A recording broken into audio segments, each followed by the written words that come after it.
కౌసల్యా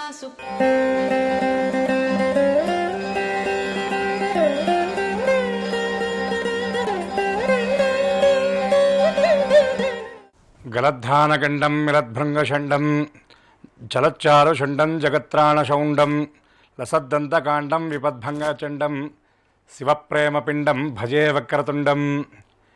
శ్రీ మహాగణాధిపతయే నమః.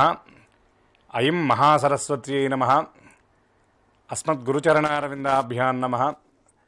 నమామి భగవత్పాదశంకరం లోకశంకరం. కలికల్మషపూరితమైనటువంటి ఈ లోకంలో 72 అశుద్ధ మతాలని ఖండించి షణ్మత స్థాపన చేసి అద్వైత సిద్ధాంతాన్ని వ్యాప్తి చేసినటువంటి మహానుభావులు అపర శంకరావతారులైనటువంటి శంకర భగవత్పాదుల వారి జీవిత వైభవ విశేషాన్ని శంకర విజయం అనేటటువంటి శీర్షికతో మనం ప్రస్తావించుకుంటూ ఉన్నాం. ఈ సందర్భంగా శంకర భగవత్పాదుల వారి మాతృకైవల్యం, తదనంతరం సన్యసించినటువంటి ఆ యతిశ్రేష్ఠులైనటువంటి శంకర భగవత్పాదుల వారు కూడా వారి తల్లిగారికి ఎంత శ్రద్ధతో ఉత్తర క్రియలను నిర్వర్తించారు, దాని వెనకాల ఉన్నటువంటి ఆంతర్యాన్ని, తల్లికి ఆయన ఇచ్చినటువంటి ఆ మాటని, దాని యొక్క విశేషాన్ని మనం చెప్పుకున్నాం. దానిలో భాగంగా ఈ ఉత్తర క్రియలు ఏవైతే ఉన్నాయో అపరకర్మలు, శ్రార్థాది విషయాలలో ఉన్నటువంటి ఆంతర్యాలని, వాటి యొక్క ధర్మ విషయాలన్నింటినీ కూడా మనం ప్రస్తావించుకున్నాం. అయితే శంకర భగవత్పాదుల వారి యొక్క ఆ గొప్పదనం ఏమిటంటే, తల్లికిచ్చినటువంటి మాటని నిలబెట్టుకోవడం కోసం ఆయన ఎంత ప్రాకులాడారో, ఎంత పరిశ్రమ చేశారో మనం ఇప్పటివరకు విన్నాం. నిజంగా ఆ తల్లి అదృష్టం ఎంత గొప్పది అంటే, ఇటువంటి బిడ్డని తపస్సు చేసి మాత్రమే పొందగలుగుతారు తప్ప సామాన్యులైనటువంటి వాళ్ళు పొందలేరు. ఎందుకంటే జన్మాంతర సంస్కార సుకృత విశేషం ఉంటేనే ఇటువంటి సంతానం కలుగుతుంది. పెద్దలు ఒక మాట అంటూ ఉంటారు, పుణ్యం కొద్ది పురుషుడు, దానం కొద్ది బిడ్డలు అని. అట్లాగే పూర్వదత్తేషు యా విద్య, పూర్వదత్తేషు యద్ధనం, పూర్వదత్తేషు యా నారి, అగ్రే ధావతి ధావతి అని కూడా మనకి చెప్పబడ్డది. గత జన్మలో మనం చేసినటువంటి పుణ్యాన్ని అనుసరించి మనకు విద్య వస్తుందిట. అట్లాగే పూర్వదత్తేషు యద్ధనం, గత జన్మలో మనం ఎంత దానమైతే చేశామో అంత సంపదని ఈ జన్మలో మనం పొందగలుగుతాం. ఎలా అంటే, మన బ్యాంకు ఖాతాలో ఎంత ధనాన్ని అయితే మనం జమ చేశామో అంత మొత్తాన్ని మాత్రమే మనం తిరిగి తీసుకోగలుగుతాం. అలాగే గత జన్మలో పెట్టి ఉంటేనే ఈ జన్మలో పుడుతుంది. అందుకే పూర్వదత్తేషు యద్ధనం. అలాగే పూర్వదత్తేషు యా నారి, పురుషపక్షంలో ఈ మాట చెప్పారు. గత జన్మలో ఇతను ఎంత పుణ్యమైతే చేసుంటాడో ఆ పుణ్యానికి ఫలంగానే ఈ జన్మలో జీవిత భాగస్వామి అయినటువంటి భార్య దొరుకుతుందిట. గయ్యాళి అయినటువంటి భార్యను పొందాడంటే వీడు గత జన్మలో ఎక్కువగా దుష్కృతాలను ఆచరించాడు అనేటటువంటి విధానంలో పెద్దలు చెబుతూ ఉంటారు. అట్లాగే స్త్రీ పర్యాయంలో వచ్చేటప్పటికీ పుణ్యం కొద్ది పురుషుడు అంటూ ఉంటారు. ఇదంతా కూడా గత జన్మలో చేసినటువంటి పుణ్యాన్ని బట్టి ఉంటుంది. కాబట్టి తల్లి అయినటువంటి ఆర్యాంబ సాక్షాత్తు కైలాసవాసి అయినటువంటి శంకరుడికి జన్మనిచ్చింది ఆవిడే. ఎందుకంటే ఈ భూలోకంలో ఉన్నటువంటి దుష్టాచారాలని అన్నింటినీ కూడా పారద్రోలి భక్తులను సముద్ధరించడం కోసం, జనానందరినీ కూడా ఉద్ధరించడం కోసం కైలాసవాసి అయినటువంటి శంకరుడు ఆది దక్షిణామూర్తి శంకర భగవత్పాదులుగా ఉద్భవించినట్టుగా మనం లోగడ చెప్పుకున్నాం. ఆ తల్లి యొక్క ఆ ఉత్తర క్రియలు నిర్వర్తించడమే కాకుండా ఇక్కడ ఎంత విశేషమంటే, తల్లిని నీవు ఏ లోకానికి వెళ్ళాలనుకుంటున్నావు అని చెప్పనని అడిగి ఆవిడ ముందు శివలోకానికి వెళ్ళాలి అనుకుంటే శివదూతల్ని పిలిపించాడు. ఆ శంకర కింకరులను చూసినటువంటి ఆవిడ వాళ్ళ ఆ విభూతి, వాళ్ళ యొక్క ఆ రూపాలను చూచి కొద్దిగా బెరుకు భావన పొందితే వెంటనే మళ్ళీ వైకుంఠం నుండి విష్ణుదూతల్ని పిలిపించారట. వాళ్ళు విమానాన్ని తీసుకొని వచ్చి ఆవిడ్ని వైకుంఠానికి తీసుకువెళ్ళారు. చూడండి, తల్లికి వరం ఇచ్చినటువంటి కుమారుడు ఎక్కడన్నా ఉంటాడా అంటే ఈయన సాక్షాత్తు అపర శంకరావతారులు కాబట్టి అది ఆయనకి సాధ్యమైంది.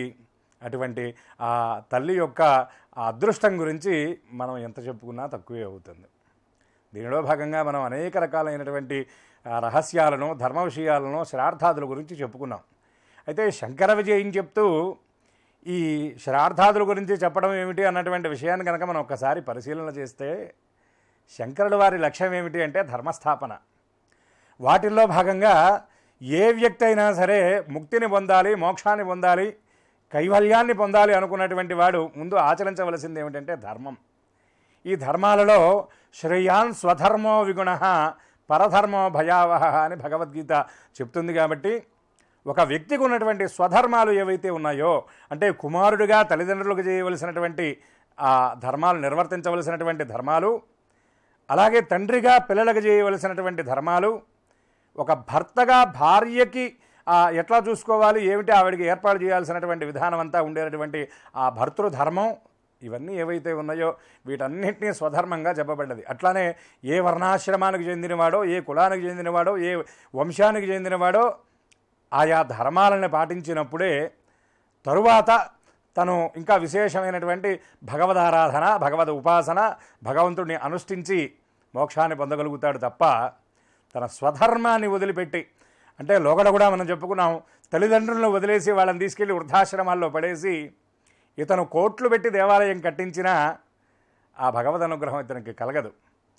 తల్లిదండ్రుల మాట వినకుండా వాళ్ళని అనేక రకాలుగా ఇబ్బంది పెట్టి ఇతను ఒక మహత్తరమైనటువంటి యజ్ఞయాగాది క్రతువులు చేసినప్పటికీ కూడా ఆ ఫలాన్ని ఇతను పొందలేడు.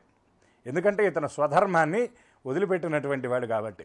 అందుకని వ్యక్తిగా తన యొక్క ప్రధానమైనటువంటి ధర్మాలు ఏవైతే ఉన్నాయో వాటిని ఆచరించి వాటిలో కృతకృత్యుడు అయిన తర్వాతే భగవదారాధన ఏ వ్యక్తి అయినా కూడా పూనుకోవాలి.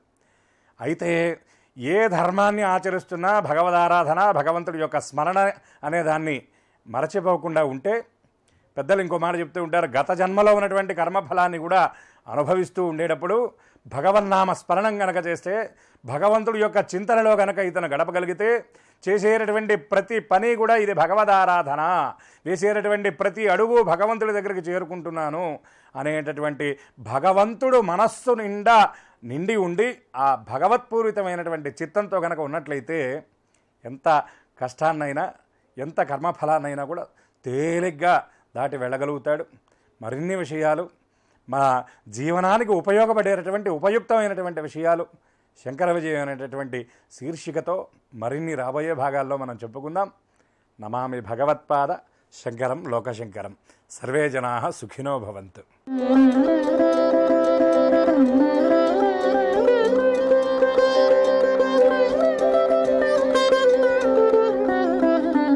ఓం శ్రీకృష్ణ పరబ్రహ్మణే నమః.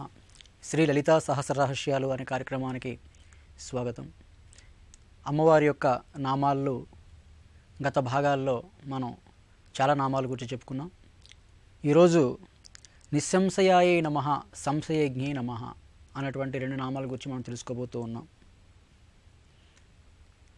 అంటే అమ్మవారు నిస్సంశయరాలు, అంటే అమ్మవారికి ఎటువంటి సంశయానికి అతీతమైనటువంటి తత్వం అమ్మవారు. అంతేకాకుండా మనలో ఉన్నటువంటి సంశయాలను కూడా అమ్మవారు నశింపజేస్తారు. సంశయాత్మ వినశ్యతి అని మనకు భగవద్గీత చెబుతూ ఉంది. అంటే సంశయం ఉన్నటువంటి వాడు నశించిపోతాడు అని. అంటే మనిషికి ప్రగాఢమైనటువంటి ఒక విశ్వాసం అనేది ఉండాలి భగవంతుడి పట్ల. అమ్మవారి పట్ల శ్రద్ధ, విశ్వాసం అనేది పరిపూర్ణంగా ఉన్నప్పుడే మన అమ్మవారి యొక్క అనుగ్రహాన్ని మనం పొందగలుగుతాం. ఒక గ్రామంలో వర్షాలు కురవట్లేదు అని భగవంతునికి ప్రార్థన చేద్దామని గ్రామస్తులందరూ బయలుదేరారట. కానీ వాళ్ళందరిలో ఒక్కడు మాత్రం గొడుగు పట్టుకొని బయలుదేరాడు. దాన్నే విశ్వాసము, అమ్మవారి యందు భక్తి, విశ్వాసం అనే అర్థం. ఎందుకంటే ఇతరులందరూ కూడా ప్రార్థన చేయడానికి, పూజలు చేయడానికి వెళ్ళారు. కానీ ఇంకొకటి ఏంటి, గొడుగు పట్టుకొని వెళ్ళాడు. ఎందుకు గొడుగు పట్టుకొని వెళ్ళాడంటే, మనం ఇప్పుడు ప్రార్థన, పూజ చేయడానికి వెళ్తూ ఉన్నాం. ఆ పూజ పూర్తయిన వెంటనే అమ్మవారు అనుగ్రహిస్తారు, వర్షం పడుతుంది, తిరిగి ఇంటికి రావాలంటే ఖచ్చితంగా గొడుగు ఉండాలి అని. అంటే అంత నమ్మకం అన్నమాట. మనం పూజించగానే వెంటనే అమ్మ వర్షం కురిపిస్తుంది అన్నంత నమ్మకం ఉంది కాబట్టి వాడు గొడుగు పట్టుకొని వెళ్ళాడు. అంటే అటువంటి పూనిక, నమ్మకం అన్నటువంటిది మనం అమ్మ పట్ల మనం కలిగి ఉండాలి. ఒకానొక సమయంలో పుష్పదంతుడు అనేటువంటి ఒక మహానుభావుడు, గొప్ప శివభక్తుడు, ఆయన పరమేశ్వరుని ప్రార్థిస్తూ, స్వామి నా 2 తప్పులని క్షమించండి అంటాడు ఆయన. ఏమిటి ఆ 2 తప్పులంటే, మొదటి తప్పు, నేను గత జన్మలో మీకు నమస్కరించలేదు, ఇది నా మొదటి తప్పు, ఈ తప్పుని క్షమించండి, మొదటి తప్పుని. ఎందుకయ్యా గత జన్మలో నమస్కరించలేదు అంటే, గత జన్మలో నమస్కరించలేదని నీకు ఇప్పుడు ఎలా తెలుసయ్యా అని అంటే, అదేమిటి స్వామి, గత జన్మలో మీకు ఒక్కసారి నేను నమస్కరించి ఉంటే నాకు ఈ జన్మే వచ్చిండేది కాదు కదా, నాకు ఈ జన్మ వచ్చింది అంటే గత జన్మలో మీకు నేను నమస్కరించలేదు, గత జన్మలో నమస్కరించి ఉంటే నాకు మరలా జన్మరాహిత్యమే వచ్చి ఉండేది, మీలో ఐక్యమై ఉండేవాడిని, నాకు మరలా ఈ యొక్క జన్మ వచ్చి ఉండేది కాదు, ఈ సంసార బాధలు నాకు మరలా తగిలి ఉండేవి కాదు. కాబట్టి గత జన్మలో మీకు నమస్కరించలేదు అనేది నాకు అర్థమవుతూ ఉంది, కాబట్టి ఆ తప్పుని క్షమించండి అంటాడు. ఇక రెండవ తప్పుని కూడా క్షమించండి. రెండవ తప్పు ఏం చేసావయ్యా అంటే, చేయలేదు, చేయబోతున్నాను అంటాడట. చేయబోతావా, ఏంటి చేయబోతావు అంటే, రాబోయే జన్మలో కూడా మీకు నమస్కరించను అంటాడట. గత జన్మలో నమస్కరించలేదు కాబట్టి ఈ జన్మ వచ్చింది, అందుకని నేను బాధపడుతున్నాను, క్షమించండి అంటాడు. రాబోయే జన్మలో కూడా మీకు నమస్కరించను, ఆ తప్పుని ఇప్పుడే క్షమించేయండి అంటాడు. అదేంటే రాబోయే జన్మలో నమస్కరించవా అంటే, అప్పుడు చమత్కారంగా పుష్పదంతుడు అంటాడు, స్వామి ఈ జన్మలో మీకు నమస్కరిస్తున్నాను కదా, ఈ జన్మలో మీకు నేను నమస్కరిస్తున్నాను అంటే ఇంకా మరు జన్మ అనేది మరి ఉండదు కదా. ఒక్కసారి చిత్తశుద్ధితో పరమేశ్వరుని మనం నమస్కరిస్తే ఇంకా జన్మ అనేదే ఉండదు. కాబట్టి ఇంకో జన్మ అంటూ ఉంటే కదా మరలా మీకు నమస్కరించేది.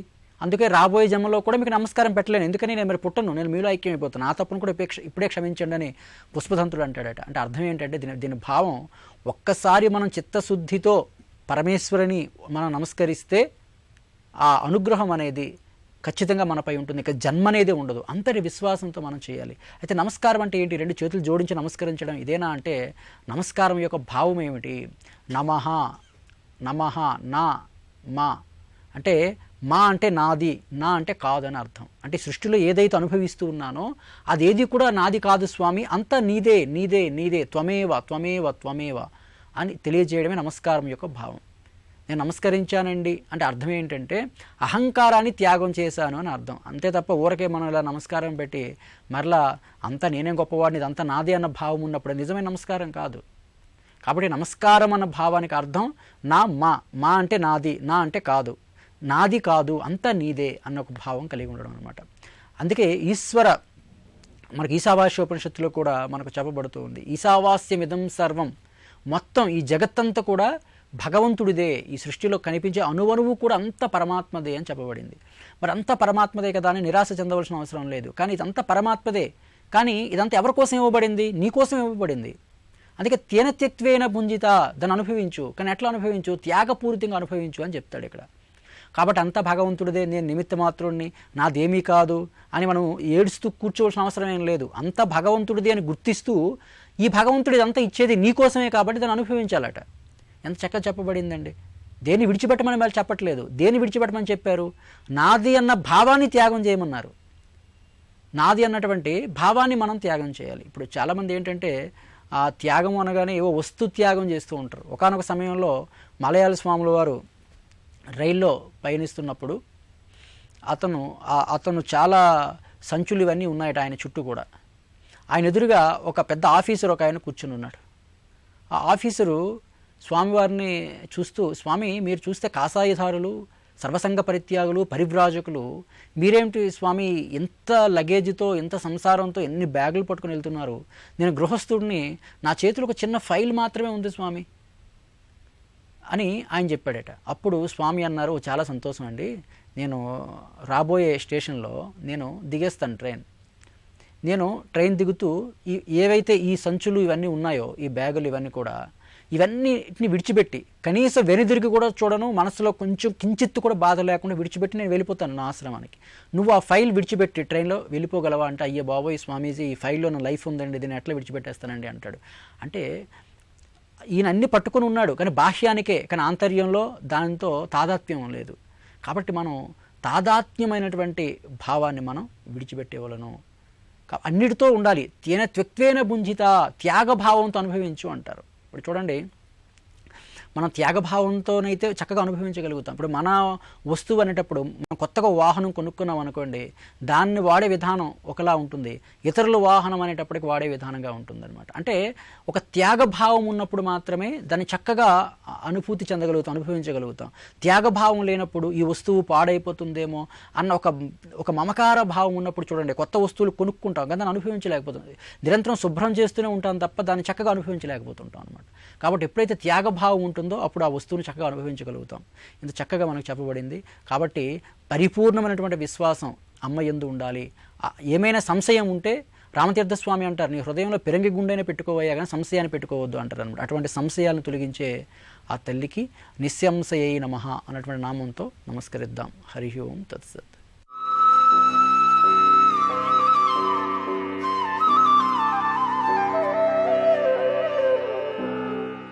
తర్వాత కీర్తనం. అంటే కీర్తనం ఎలా ఉంటుందండి అంటాం. మనం శ్రవణం విన్న తర్వాత మన లోపల ఒక భావన పెరుగుతుంటుంది. మనకు కూడా ఒక నలుగురు కనబడితే చెప్తాం, ఏమండి మీకు తెలుసోది లేదు, ధ్రువుడు ఎంత గొప్పవాడండి, ఆ చిన్న బాలుడు ఎలా ముక్తి పొందాడండి, నచికేతుడు ఎలా ముక్తి పొందాడండి, ప్రహ్లాదుడు ఎలా ముక్తి పొందాడని మనం కీర్తించడం మొదలు పెడతాం. ఆ కీర్తనలో ఏముంటుందంటే ఆ శ్రీహరి యొక్క గొప్పతనం ఉంటుంది. ఆ శ్రీహరి ఎలా కాపాడుతున్నాడని తెలుస్తుంది. మనకు చిన్న బాలుడైన 5 సంవత్సరాల బాలుడు ధ్రువుడికి వాళ్ళ అమ్మ ఏం చెప్పింది, నాయన నువ్వు ఎక్కడున్నా నీ వెనక నీడ మాదిరిగా ఆ శ్రీహరి నిన్ను రక్షిస్తుంటాడు, ఆ నారాయణుడు నిన్ను రక్షిస్తుంటాడు. ఎందుకంటే నువ్వు అనుకోవచ్చు నేను లేను, తల్లి నా వెనుక లేదు, తండ్రి నా వెనుక లేడు, ఎవరు రక్షిస్తారనుకుంటావు. ఒకటి గుర్తుపెట్టుకో తండ్రి, నా గర్భంలో ఆ నా చీకటి గుహలో నువ్వు ఉన్నప్పుడు నేను రక్షించింది ఎవరు నాయన, ఆ శ్రీహరే కదా అని చెప్పి ఆ తల్లి ఏ విధంగానైతే ధ్రువుడికి చెప్తుందో, ఆ శ్రీహరి యొక్క కీర్తనలు మనం కీర్తించడం లోపల మన లోపల కూడా మార్పు చెందే అవకాశం ఉంటుంది. ఆ తర్వాత ఏమవుతుంది, ఇవి రెండు శ్రవణం కీర్తనం తర్వాత మనలో స్మరణం మొదలవుతుంది. ఈ స్మరణం ఎలా ఉంటుందో అంటే మనం ఎక్కడ పోయినా కానీ మన మనసులో అదే తిరుగుతూ ఉంటుంది, అదే మాటలు వినబడుతుంటాయి. ఓహో రామచంద్రమూర్తి ఈ మాదిరిగా ఉండేవాడు, తన తండ్రి తనకు చెప్పకపోయినా తన సవితి తల్లి నీ తండ్రి నాకు వరాలు ఇచ్చాడు రామ అంటే ధర్మం కొరకు పాటుపడ్డాడయ్యా రామచంద్రమూర్తి. అది విన్న తర్వాత స్మరణ చేయడం మొదలు పెడితే మన లోపల కూడా మనకు మార్పు వస్తుంది. అధర్మమైన బాటలో పోకూడదని చెప్పేసి ఒక భావన మనలో పెరుగుతుంది. ఆ స్మరణంలో ఉన్న గొప్పతనమే అది. ఆ తర్వాత చూడండి పాదసేవనం. పాదసేవనం అంటే ఏంటిదంటే మీరు చూడండి, ఎక్కడ చూసినా కానీ మనకు ఫోటో చూసినా ఏది చూసినా ఆ శ్రీహరి పాదాలను, ఆ లక్ష్మీదేవి ఆ పాదాల దగ్గరనే ఉండి ఆ పాదాలను ఎలా తను ఎంత మృదువుగా ఆ పాదాలను ఒత్తుతూ ఉంటుంది. అంటే మనకు అనుమానం వస్తుంది, అంటే ఒక స్త్రీ పురుషుడి యొక్క పాదాలను ఒత్తడం అంటే కాదు. శ్రీహరియే ఈ సృష్టి స్థితి లయకారుడు, శ్రీహరియే ఆ లక్ష్మీదేవి, శ్రీహరియే సరస్వతి. శ్రీహరి లోపలనే ఇవన్నీ ఉన్నాయి కనుక ఆ శ్రీహరి ఇన్ని మన కొరకు ఎంత కష్టాలు పడతాడు కనుక ఆ కష్టాలను ఆ యొక్క నొప్పి నా శ్రీహరికి తగలకూడదన్నట్టుగా చేస్తుంది. మళ్ళీ మీరు ఒకటి చూడండి, ఆ భరతుడు మనం ఒక ఉదాహరణ చెప్పుకోవాలంటే రామచంద్రమూర్తి పాదుకలను తీసుకొచ్చాడు, ఆ పాదసేవనమే కదా. ఈ యొక్క పాదుకలే రాముడి పాదుకలే ఈ అయోధ్యను 14 సంవత్సరాలు ఏలుతాయి, నేను ఏమీ లేదు, నాకేది మీరు చెప్పినా నేను ఈ పాదుకలకు విన్నవించుకుంటున్నా అన్నాడు. అంటే పాదసేవనం అంటే అది.